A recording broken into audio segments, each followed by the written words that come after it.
welcome to Talks at Google. I'm Kevin Velk, and today we have Mr. George Miller, writer, director, and producer of Mad Max Fury Road.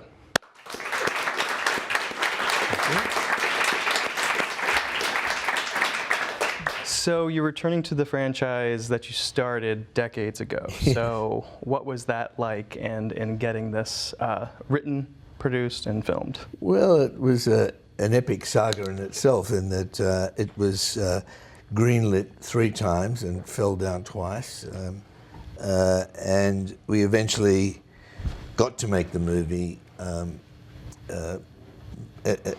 Eventually, the first thing that sort of brought it down was 9/11. We were about to shoot, and suddenly our budget, Australian dollar, dropped by about 25 to 30% overnight. So we regrouped. I went on to Happy Feet. We recast half a decade later, and from Mel Gibson to Tom Hardy, and then Charlize Theron. And we were about to shoot in the outback of Australia, and massive rains came and turned the flat red earth into a flower garden, and the salt lakes into marshland. And so we had to wait another 18 months, and eventually it didn't dry out enough, so we had to go to the southwest coast of Africa, Namibia, where it never rains, and eventually got to shoot the movie. And so between 2001, when it was first greenlit, to 2013, when you started shooting, what changes were there in the script or in the story? The script didn't change much. We basically boarded the movie very, very early on, and which is a great tool to help everyone sort of mount the production and work through the logistics and so on. So it didn't really change a lot. The two things, obviously, cast changed, but the biggest thing that changed was the technology. Things that we might have done a decade ago, the things we could do a decade later, we couldn't have done a decade ago. The cameras were much more agile. We initially were going to shoot native stereo 3D. We built small cameras, but we only could build 6 of them. And we suddenly thought, wait a moment, conversion to 3D is now much, much better than it was. Each year goes by, everyone's getting much, much better at it.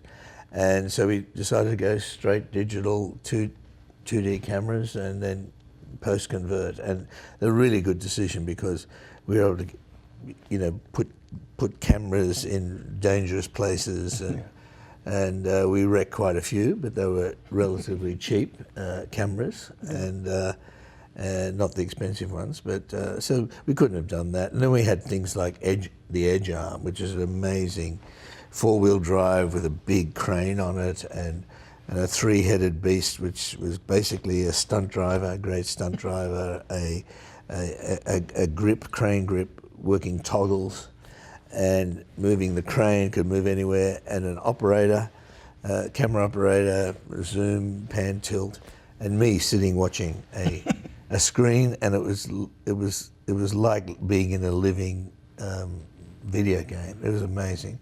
That camera could go right down into the dust, and then swoop up across tires of a war egg right into an actor's face. And it just gave the movie a big kinetic energy that we would not have been able to get without that tool. So those things changed. Plus, I think audiences change. We're speed reading movies now, so movies are getting many more cuts in them than they did in the past.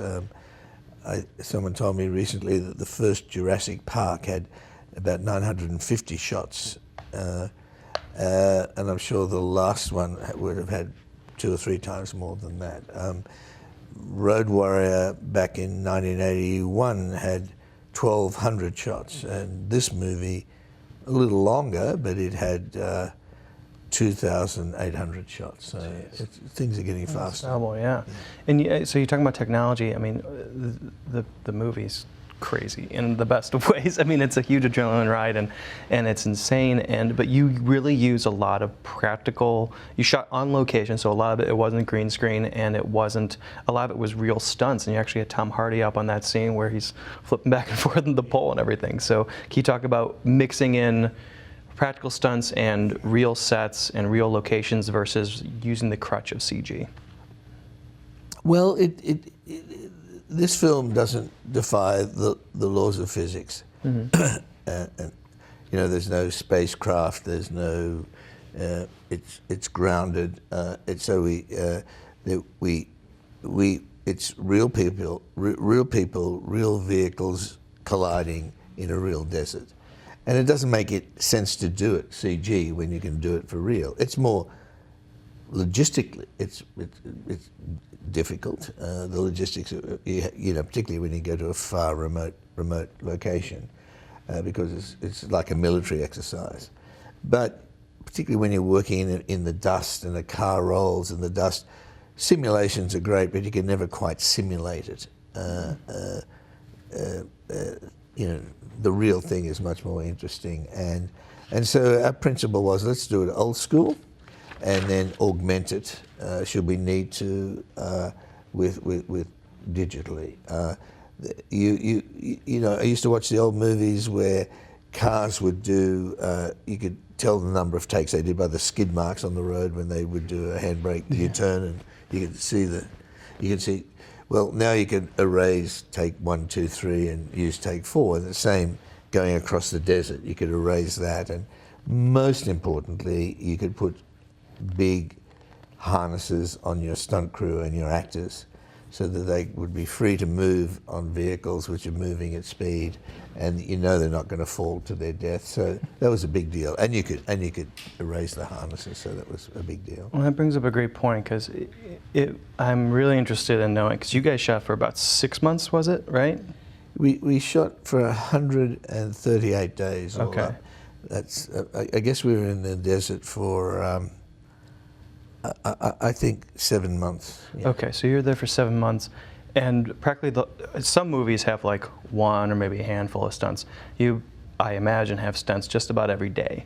And so how are you able to manage and balance the movie, what you need to get, what you want to get from storyboards and script, to safety and having all the crews do it every single day?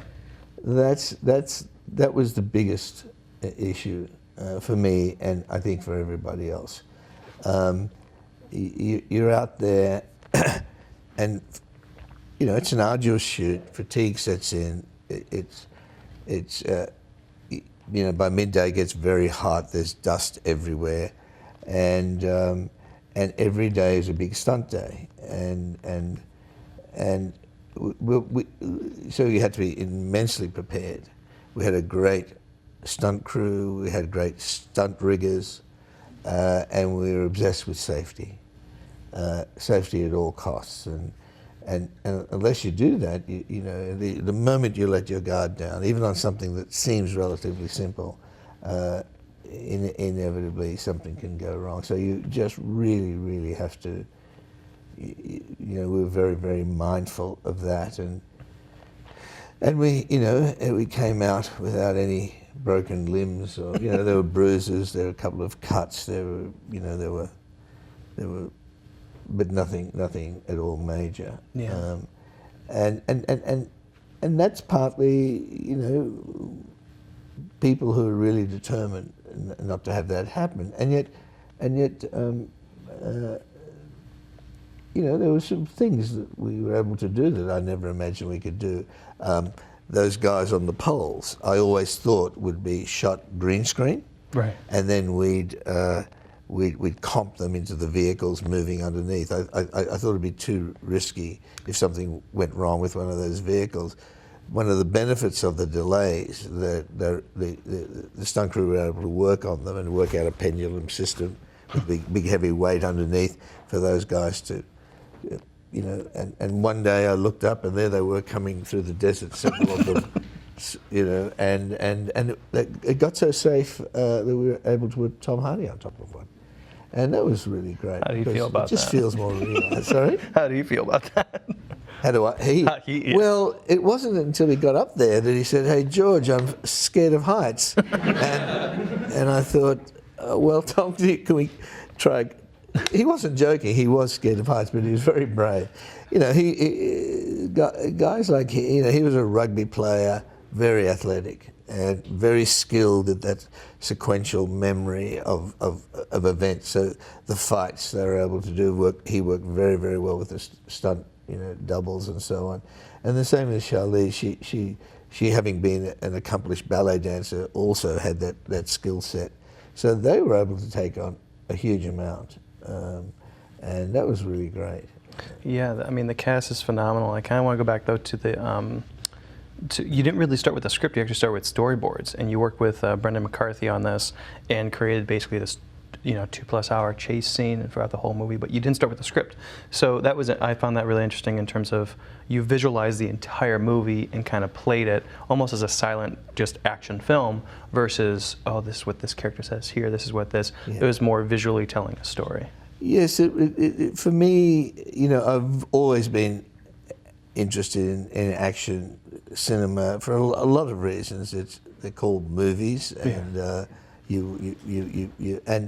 and also I realized when I first got intrigued by making movies, I realized that most of this new language we call film language, it's only about 120 years old. It's an acquired language and it's always evolving, and most of it was defined pre-sound in the films of Buster Keaton and Harold Lloyd and the two-reeler westerns and Max Sennett. They were essentially kinetic action movies. So for me, this is like a silent movie with sound. Obviously, sound is incredibly critical in the storytelling, and it's amazing how even the subtlest of sound can change the experience. But the basic form was a silent movie. It could be, if you were deaf, you could still read this movie pretty well and not lose anything. So the natural form of it was going to be in storyboards. We did sort of do a quick draft of the basic events that happened, but it was in the storyboard where we defined as much as we could the characters and the events and the design of the film. Then when we ended up with 3,500 storyboards, and then we wrote a version before we went, to the studios and so on. And also so that people could read it. It's very difficult to read storyboards because it misses the one important dimension, and that is time and rhythm. But so we're used to reading screenplays, so that we had a kind of an illustrated screenplays, illustrated by several panels of storyboard, and then basically set out in the more conventional way with dialogue and some description. And one of the things I noticed, I just watched the film again last night, this is my 5th time, and I'm obsessed with just the vehicles and the attention to detail with everything, and especially you've used a lot of items that are very practical, and even the set design and the costumes and the vehicles that are almost, yes, of course, it would be in a post-apocalyptic world, and so you have the flame-throwing guitarist using, it looked like there was like a bedpan or something, all this crazy stuff. And so can you talk about just the real attention to detail, working with your set designers, your vehicle designers, and getting those details in there? It's very important when you're telling a story which is so helter-skelter and kinetic that you have a very, very clear design principles, if you like. Everyone had to work to the same rules. Otherwise, it would just be visual noise. So the kind of rules we worked to were that everything was basically found objects repurposed. So if you notice that the mask that Max wears is made from a garden fork. The vehicles had to be vehicles which didn't have the most modern technology with microprocessors and crunch technology and so on, and airbags, because they wouldn't really survive anything with a computer driven, or the electricals were too complex, or the mechanics were too complex or sophisticated, wouldn't have survived. So the vehicles had to be older. Every weapon, if you look at the arm that Furiosa wears, it's got spanners and stuff that you could find. As you say, the guitar, the double neck guitar, is part of it is a hospital bedpan. It's made from a guitar, and it's also a flamethrower, and so everything had to work from that logic. Found objects repurposed, and it also included that also applied to costume and language. If you look at the language of the film, it was phrases that we might use and corrupted in some way. A steering wheel becomes a semi-religious artifact, so all of that sort of unified the film to some degree. We were quite rigorous about those sort of things. The war rig was a kind of a hybrid of many things. The Immortans, we call it the Giga Horse, was because it was like his mobile throne. He had the most resources, so it's a double Cadillac. So we had to sort of follow that logic. And the other thing we said, without going on too long, we said that just because it's the Wasteland, it doesn't mean people can't make beautiful things. And otherwise the whole thing would look like a junkyard. And if you look at human behavior, no matter how impoverished or limited in our resources, even early Paleolithic man could do beautiful cave drawings and carvings and so on. So if you had something and you had the time, you'd have to make it as beautiful as you could, or interesting as you could. And which was driving what? Were you thinking of, oh, this is going to be an awesome stunt, let's build a vehicle for it? Or were you building the vehicles and being like, oh, I got some crazy shit, let's just take this guy and, you know? It actually, it was much more story driven. Okay. The stunts came out of story. You had to decide. For instance, there was a really interesting stunt. We had a hot rod, a rusted hot rod, which flips at one point. Right. And they were attacked by these spiky cars, which we call buzzards. And we thought, well, okay, how would they stop a vehicle if they were basically scavenging anyone who dared to come into their territory? And we thought, okay, they might build a kind of trap that's triggered by some sort of cable, and we start to play with that stunt, and we did a rehearsal with the stunt with a sacrificial vehicle, and we found the way that stunt was constructed, that if we did it right, the car would flip in that interesting way, particularly if it was this hot rod. So, but it came out of story. Everything came out of story, and that would lead to the stunt. The guys on the poles, it's like pirates having to board a well-defended war rig, which is carrying all this cargo. How do you get on board if there's spikes on it and you can't approach it from the ground? Let's see if they can approach it from above. And then you say, okay, maybe we can have these guys on poles. I don't think the stunts came. I can't think of an example where a stunt came first. It always arose out of story or the events. Very cool. Yeah. And I want to talk about Charlize Theron's Furiosa character, because she was by far, I think, one of the coolest characters I've ever seen on screen in the past few decades. Just very powerful and strong, and actually very much surprised me because it's a Mad Max movie, but you have this amazing female road warrior. And I heard that you brought in Eve Ensler, who wrote the Vagina Monologues, in to kind of help her and help with the 5 wives, who were basically like, I guess, the cargo of the whole film, of them kind of chasing them down, to give them some speeches about empowering them and how they should be acting, and really kind of building them up to build up their characters. So can you talk about that? Well, I was always interested in a female road warrior, because in the second Mad Max, the Road Warrior, or Mad Max 2, there was a warrior woman in that who appeared briefly and was killed during that. I always wondered, how does she become that? The story required once we, I realised that the basic MacGuffin, the thing that everyone was fighting over, was going to be human. It was 5 females. They needed a female champion, a female road warrior.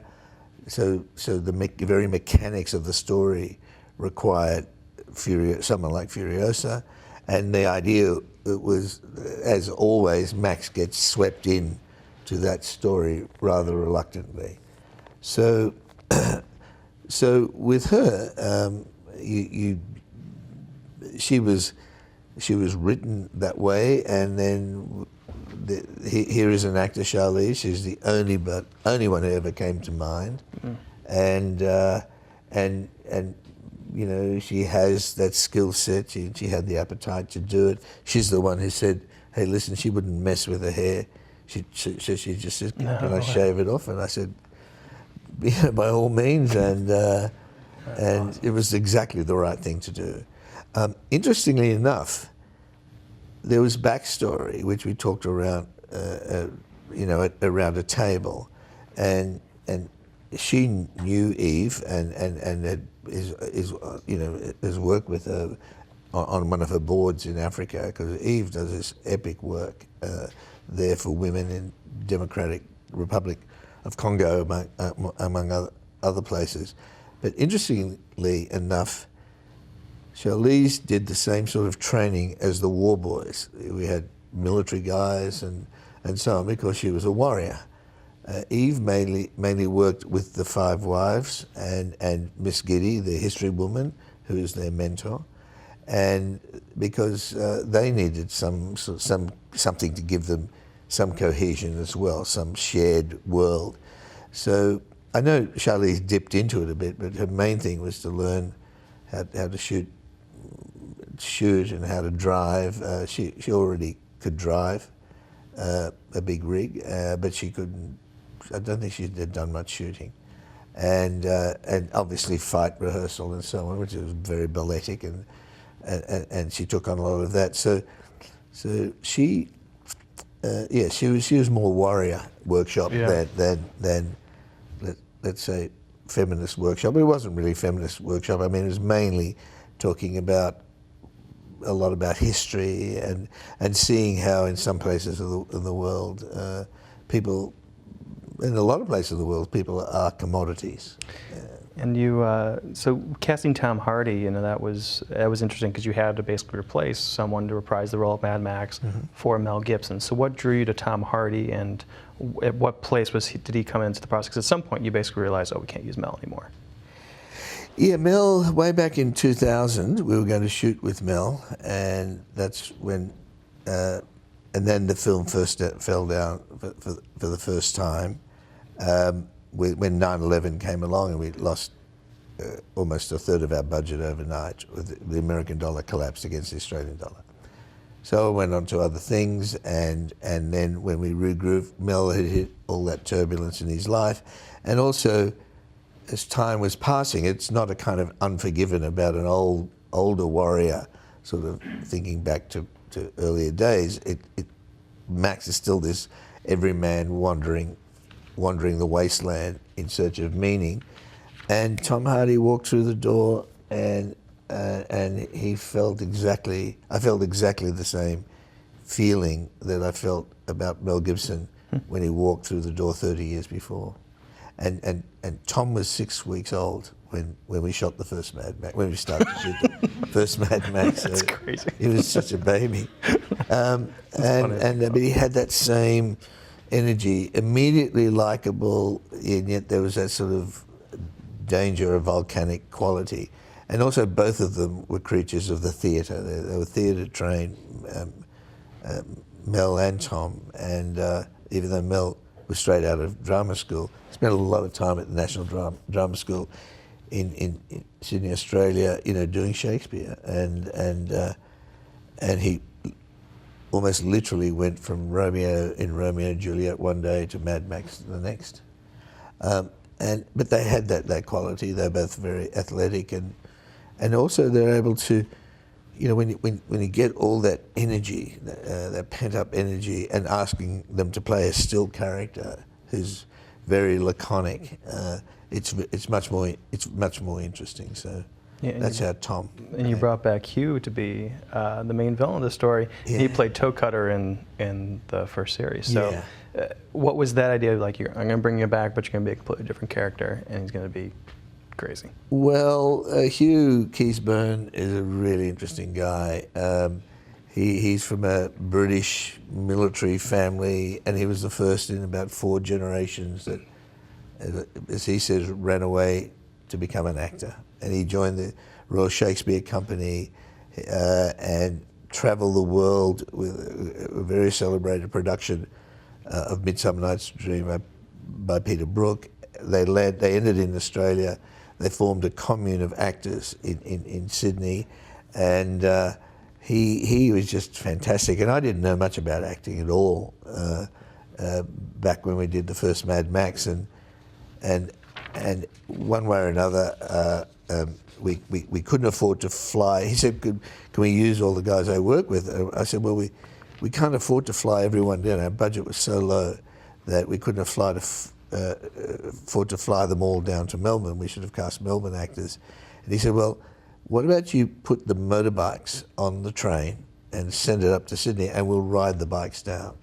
Well, it was just fantastic, because by the time they spent 3 days riding down, about 6, 7, 8 of them, and by the time they travelled the 900 miles, whatever it was, they were a bikie gang, and they would come onto set, and everyone would get nervous. It was just such a wonderful thing, and it really added a lot to help everybody with the shoot, and then the Toe Cutter character dies at the end of that movie, and I thought, well, we can bring him back, and he'll wear a mask the whole movie anyway. And he's got fantastic eyes, and sure enough, all these years later, the Immortan Joe, Hugh would walk onto set in costume, and he'd insist that not only the stunt guys and not only the war boy actors, but even the crew do the sign of the V8 and call him Daddy, and it was fantastic, you know. He very playful, but in the way really bought into it, and made it sort of fun, and you know, people really got into it. It was fantastic. So he's one of those actors that brings a lot with him, and. He was phenomenal. And we killed him off in this movie. So I don't know what I'll do. So we have some questions that we gathered from the Toxic Ghoul social media. Sure. And so one of the top ones that actually came in a lot was, there was talk at some point from you about a black and white version of this, and possibly even a silent version of this. So is there any hope for that? Well, way back in Road Warrior, the best version I ever saw of Road Warrior was when the composers in those days, when they conduct in the orchestra, would get the answer print, which is coloured, and they do what they call a slash dupe, which is a very cheap, high contrast black and white print of the film. And they'd put their markings on there, and they'd conduct to this version. And I remember walking in the first day and looking at Road Warrior and thinking, wow, that's how the film should look. It's just something about black and white distills and abstracts the image and forces the kind of almost mythological, sort of allegorical quality of the story. So when we came to do this movie, I remember telling the wonderful colorist Eric Whipp, can you take that scene and just make it high contrast black and white, particularly the outdoor scenes, and it looked fantastic. And I said, okay, we'll do a version to almost hark back to the old silent era, and we'll do a version which just has you can watch it completely silent, or you can watch it black and white with just the music score, or you can watch it black and white with just the sound, and to compare it. But by the time the Blu-ray went out, there wasn't room to put it on another disc. but I definitely hope to do that in the future because there's something about it. And you take a picture on your smartphone and then you just make it black and white, and somehow it just looks cooler. And I don't know why. I think it's the abstraction. Yeah. It takes out information and maybe gives it a more timeless quality. Your colour often, sort of anchors something in time. I don't know what it is. It might be just a nostalgia for the black and white movies or black and white photography, but somehow this movie looked cooler. And another one from Social is, what was the most difficult scene to shoot? Because it looked like the entire film was difficult to shoot. The entire film. Sometimes it's the littlest things that can drive you nuts. Literally.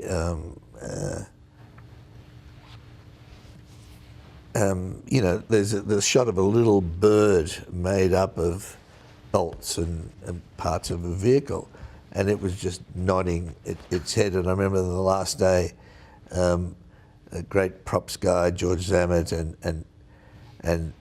and the script supervisor, Sophie, were determined to get those shots, and we were racing to finish, and they had little filament wires on it and moving it, and it was difficult to get it moving properly and get the background moving. But for me personally, the guys on the poles initially I thought would be difficult, but as it turned out, that was okay. But for me, I'd say the most difficult thing was the war rig flipping at the end, because initially I thought, too much energy in that, too much mass to put a human being in there. I'm just a bit worried about it. And then we thought we'd do it CG, but that was sort of cheating, given that we've shot the rest of the movie, everything was real. Then we thought of doing it with a miniature, but they don't work very well in daylight because of dust and so on. You see it miniature, just the physics of it doesn't work. Then we thought of doing it with a remote control vehicle, and but we could control it accurately, but we couldn't flip it, and it had to go between two big massive rocks, and it had to land in front of our Phantom camera, which is running at about 600 or 700 frames a minute, and to hit that sweet spot was going to be difficult. So we, and then it rained, and anyway, Lee Adamson, a great driver. There was a break in the rain, and we did the shot, and he hit the sweet spot, and we only had one take. So that I remember that. I knew we prepared it enough for him to be safe, but something could always go wrong. But the fact that he actually landed it right there in front of the key camera. We had lots of other cameras, but he wanted to hit that sweet spot. So that was, just technically, that was difficult. Yeah, I love that you pushed for it and just said, we're not changing, like this is going to happen, and it's phenomenal. Because it shows on screen, I mean, that labor of love and that push. Yeah, we, as I said, we had people who were really, as hard as it was, they were determined to get it right. We had Guy Norris, who was the head stunt coordinator and second unit director, and he was a 21-year-old. His first film was on Road Warrior back 1980, I think we shot 1981. And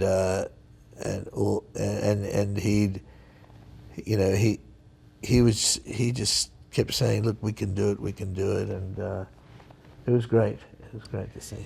Furiosa, again, she's just a phenomenal character, and so one of the questions someone had was, is there a version of her backstory that you can tell us, or are you still saving that? I'm saving that one. You're saving it. And I know the backstory for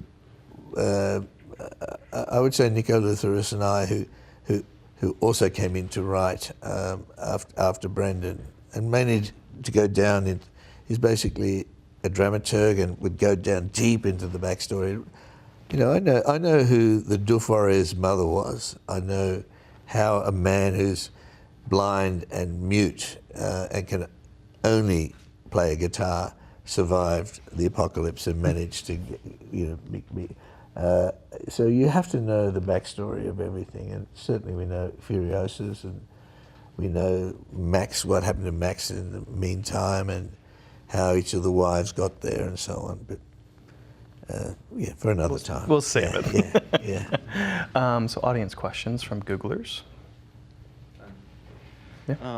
One of the unusual things about Max compared to the current crop of action movies is that it's an original world and original stories created just for the movies. I'm kind of curious how much you think that has to do with kind of the, you know, the experience of writing and directing, or like the quality of the movies mostly, like whether you think that makes it easier to make a high quality movie. I'm also curious if you think we're doomed to just an endless string of adaptations mostly in all the other franchises. Ooh, that's look. It's a tough business, the movie business. To do original works, we're seeing, you know, reboots and sequels and you know that comes and goes with cinema. If you look at early cinema, there were always. You know, the first time I ever saw Clint Eastwood in a movie, it was on TV, was there were movies called Francis the Talking Mule movies. And if you look at one of those, there's one called Francis Goes to the Navy, and in the background, a young, tall sailor in the group of sailors that usually hung out with, I think it was Donald O'Connor from Make 'Em Laugh, from Singing in the Rain. There's Clint Eastwood, and there were several Francis the Talking Mule movies, and I think that's been the nature of cinema. And I think a lot of that was in response to the advent of television, and so was CinemaScope, and so was 3D stereo, and so that's the movies are always having to adapt in that way. I think that's what we're seeing. If your first question was, do you think it's useful that there's someone writing, directing, and producing and making the film so that they're more coherent? I'd say that has to be an advantage. I mean, these characters live, and this world lives in your head like imaginary friends, and they pop up from time to time, and you keep saying, "Oh, I don't want to go back there again," and then suddenly a story takes hold, and you feel a kind of gravitational pull towards a story, and you just get to the point where you just can't wait to see if you can pull it off and see it up there on the screen. So I guess it's an advantage. Yeah. Yeah. So I mean, you mentioned about the fact that the story, so the characters keep on living in your head, and it took you a while to figure out that you have this new story that you want to tell. So I was wondering, what exactly was it? At what point exactly did you decide that you have something that you want to develop into the next movie?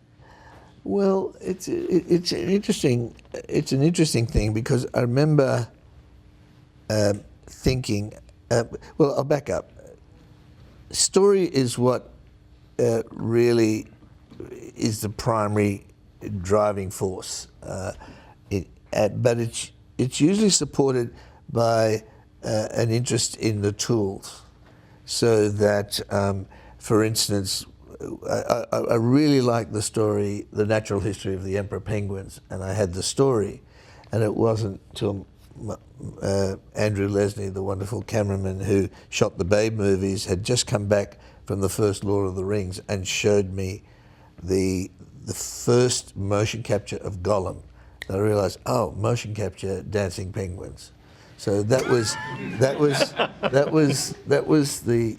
There has to be something technical that's interesting.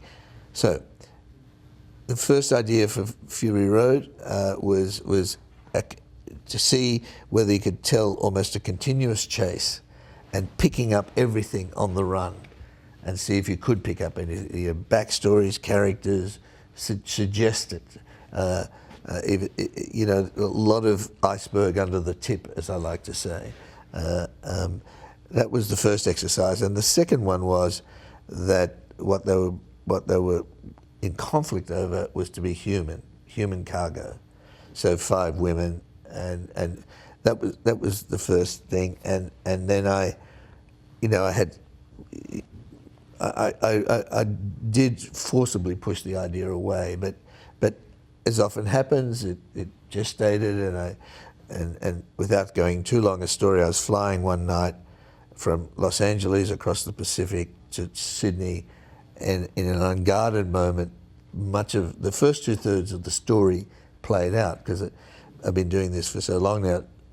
The scenes play out in my head, and it played out, and I got really excited. Oh, that would work. That would work. Max would get caught up in it, and I remember landing in Sydney and telling my producing partner Doug Mitchell, I think there's another Mad Max movie, so.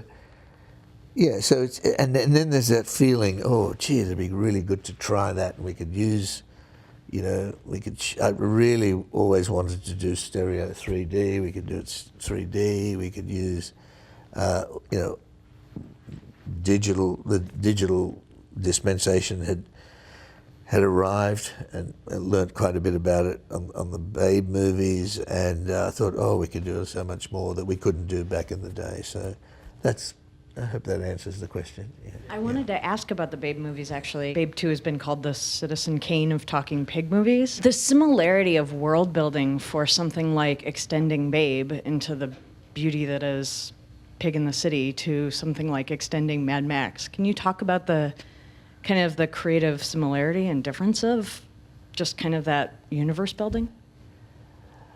Well, I think it's important. I think it's what I was trying to get at before. These films are allegories, and you are trying to create worlds, and the films you don't have time to sit and explain the details of the world or how they came about, because you're kind of working off what's already there in the zeitgeist, and you're also working on all that came before, all traditions of storytelling, history, you know, mythology, folklore, comic books, all of that. And when you, in both those cases, you basically, the most important thing is not to spend all your time or wasting too much time with exposition, because it's very hard to dramatize you have to dramatize your exposition, but it's like inviting into a world that is on the one hand unique and yet familiar. So to get that balance right, and the best way to get that balance right, I find, is to be rigorous as much as possible about the internal logic.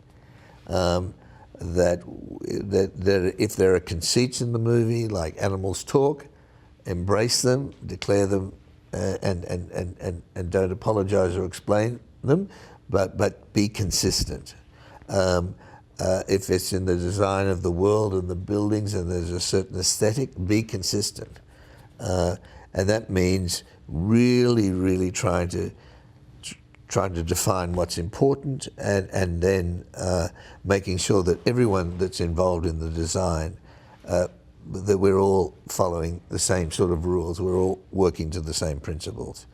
And that's what I described before about the vehicles, or the, you know, I didn't think of that garden fork on Max's face. I love that, but it was Paul Jaycock, a designer from England, who did it, and we had some early designs which are just as kind of a bit of a mask, a muzzle, or a cage, and he just suddenly sent us a drawing with a garden fork. I thought that's great. It's exactly what we want. And I didn't come up with the idea of the guitar having a hospital bedpan in it, or a steering wheel with a Nux's steering wheel which he holds up with a doll's face and so on. That was that was the artist who's making the steering wheel. But in each of those cases, people knew it had to be found objects repurposed. So the Immortan's mask, it was basically so that he needed a bladder so he could breathe really, relatively fresh filtered air, we assume. But it couldn't look therapeutic. It also had to look formidable. After all, he was supposed to be this all-powerful demigod warlord. So the horse's teeth and all of that was built into it. And that would apply to the vehicles. Some of those were pretty outlandish, but they had to be consistent in their logic. That big double Cadillac was the most powerful man's vehicle. The guys who had flamethrowers were from Gastown, so they had They had those flamethrowers. The guy with the most guns and bullets was the bullet farmer from the bullet farm. The Doof warrior was the equivalent of all military armies, all armies that were which predated the ability to amplify sound. So you have the bugler, the drummer, the bagpipe player, and in this world, with all those hot cars and making a lot of noise, you needed something louder. So you needed the big speakers, you needed a double-neck guitar, and you needed the taiko drummers. It had to follow a logic. It just couldn't be plonked in there without some consistency. And the hope is that even the tattoos, the marking, there's a logic to why Furiosa has a mark, marks her body in a certain way as compared to Nux. The spraying of the silver. We had to have an internal logic that had to be consistent. And anything that strayed out of those boundary conditions usually brought you out of the movie. So it looks pretty wild and abandoned, but there's some sort of method in the madness. You mentioned earlier about sometimes story and tools, interest in tools go hand in hand. And you talked earlier about how the number of cuts have increased in movies in general. I was wondering if you felt a normative kind of feeling towards whether that's a good thing or a bad thing, or is that just a thing? And also, sorry, the last part of this question is, I assume you shot some of the action sequences with multiple cameras. So how did you justify when to cut?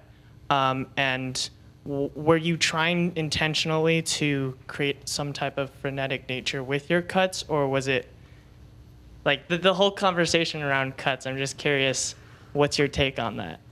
I don't think it's necessarily a good thing or a bad thing. It's a thing, and you can do movies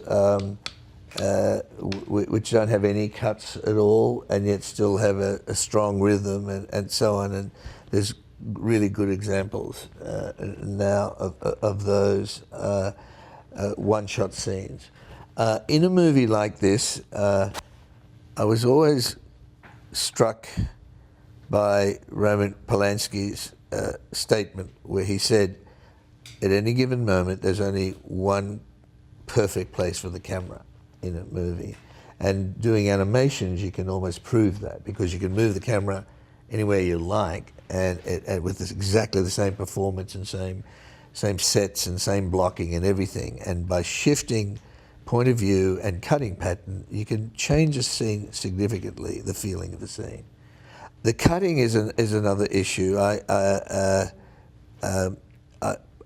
worked with Margaret Seixel, who is also my life's partner, and she said she's cut quite a bit, documentaries, and she cut the first Happy Feet, and she said, well, I'm not that into action movies. It's not something that I go out of my way, even though we have teenage sons. It's not something we go out of our way that you would go out of a way to look at. And I said, well, that's the very reason, because she's done a lot of medical documentaries and things, and somehow can take very dry material and structure it dramatically. And it's something that I noticed and it's very difficult to do. It's not just taking the next cool shot and putting it in there and keeping a certain pace going. It's very, very similar to writing music. It is visual music, and the one thing that you're always striving for, that she would do intuitively, would find a very, very powerful causal relationship, one shot to the next.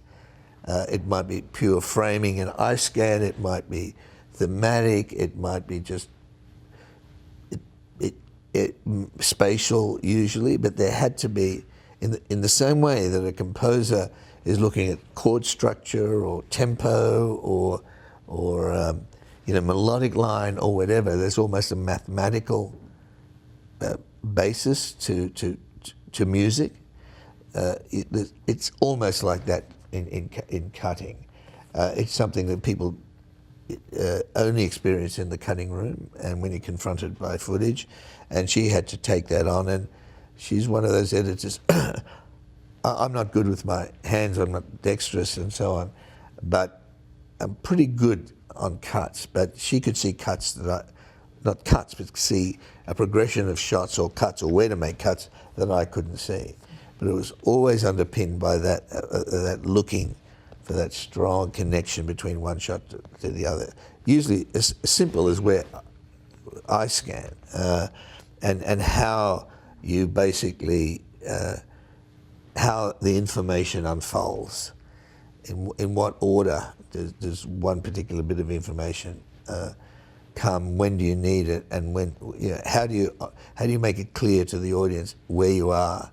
And then looking at the tempo of the shots. And she also has a very low boredom threshold, so no repetition, even repetition of angles. I mean, it could get very boring. A bunch of people sitting in a vehicle with very limited shots. They're sitting down, they're not moving.